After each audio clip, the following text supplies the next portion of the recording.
Oke, selamat malam untuk para Bapak dan Ibu dosen dan teman-teman yang lain. Sekarang tanggal 22 Oktober 2021. Sekarang saya Vincent Wijaya. Bersama teman-teman saya ada Willy Antonio, ada Elvin Wang, Rio Nando, Wahyu Yudianto. Kita mau merekam video podcast untuk sebagai salah satu syarat penilaian untuk mid semester. Podcast kita temanya hari ini adalah haki atau hak kekayaan intelektual. Nah, pertama-tama kita perlu tahu nih, apa itu pengertian haki? Kira-kira Wahyu tahu nggak pengertian haki itu apa? Tahu. Jadi haki itu pada dasarnya konsep tentang haki bersumber pada pemikiran bahwa karya intelektual yang atau dihasilkan manusia memerlukan pengorbanan waktu, tenaga, dan biaya. Pengertian haki atau hak kekayaan intelektual adalah hak untuk menikmati secara ekonomis hasil dari suatu kreativitas intelektual. Berdasarkan pengertian ini, maka perlu adanya penghargaan atas hasil karya yang telah dihasilkan, yaitu perlindungan hukum bagi kekayaan intelektual tersebut. Tujuannya adalah untuk mendorong dan menumbuh kembangkan semangat terus berkarya dan mencipta.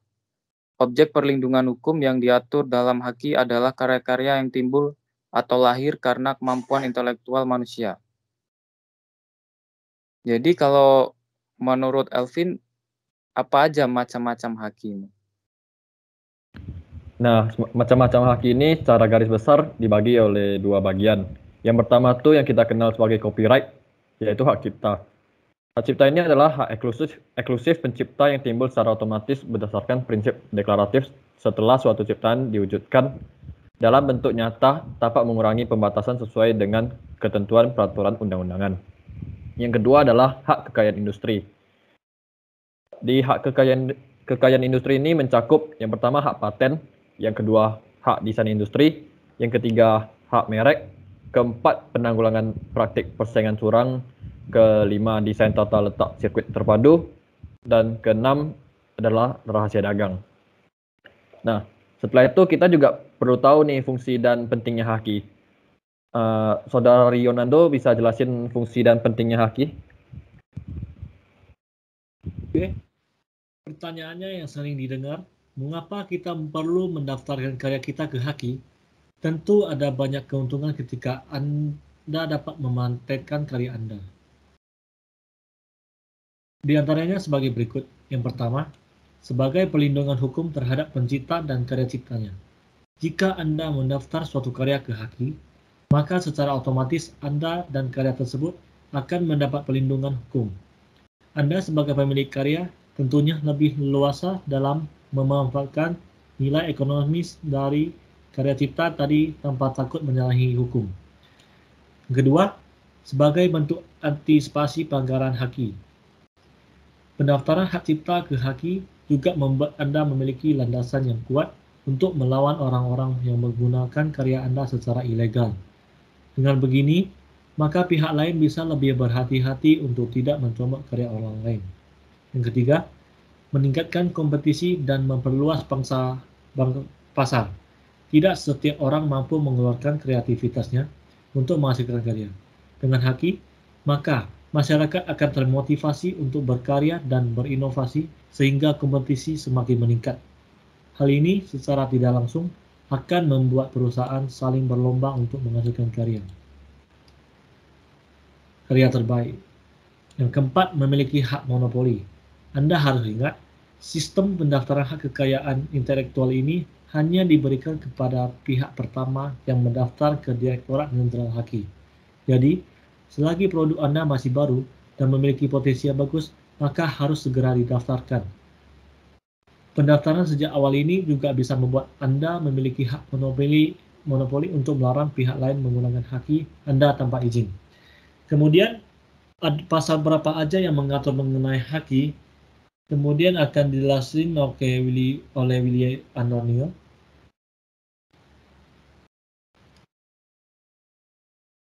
Oke, ada yang pasal-pasal yang mengatur haki terdapat. Pertama itu hak paten. Hak paten diatur oleh UU nomor 14 tahun 2001 tentang paten. Itu terdapat pada lembaran negara Republik Indonesia tahun 2001 nomor 109. Yang kedua itu hak merek. Hak merek itu diatur oleh UU nomor 15 tahun 2001 tentang merek. Itu terdapat pada lembaran negara Republik Indonesia tahun 2001 nomor 110. Yang ketiga ialah hak cipta. Itu diatur oleh UU nomor 19 tahun 2002 tentang hak cipta desain industri. Itu diatur oleh UU nomor 31 tahun 2000 tentang desain industri. Itu terdapat pada lembaran negara Republik Indonesia tahun 2000 nomor 243. Selanjutnya itu desain tata letak sirkuit terpadu. Itu diatur oleh UU nomor 32 tahun 2000 tentang desain tata letak sirkuit terpadu. Itu terdapat pada lembaran negara Republik Indonesia tahun 2000 nomor 244. Dan terakhir adalah rahasia dagang. Itu diatur oleh UU nomor 30 tahun 2000 tentang rahasia dagang. Itu terdapat pada lembaran negara Republik Indonesia tahun 2000 nomor 242. Haki juga ada pelanggaran kasus. Mungkin Vincent dapat menjelaskan salah satunya. Nah, bisa dong. Untuk contoh kasusnya, yang bisa kita lihat itu contohnya seperti di Amerika Serikat. Nah, ini company-nya cukup besar ya. Kalau kalian tahu ini namanya Monster Energy. Mereka perusahaan minuman energi. Ini kasusnya Monster Energy melawan Andrea Tamron. Nah, jadi Monster Energy ini melayangkan gugatan kepada Andrea Tamron karena Andrea Tamron ini memiliki merek Monster. Jadi merek Monster yang dimiliki perusahaan Monster Energy Company ini sudah terdaftar dan digunakan sejak 1992 di Amerika Serikat dan beberapa negara lain.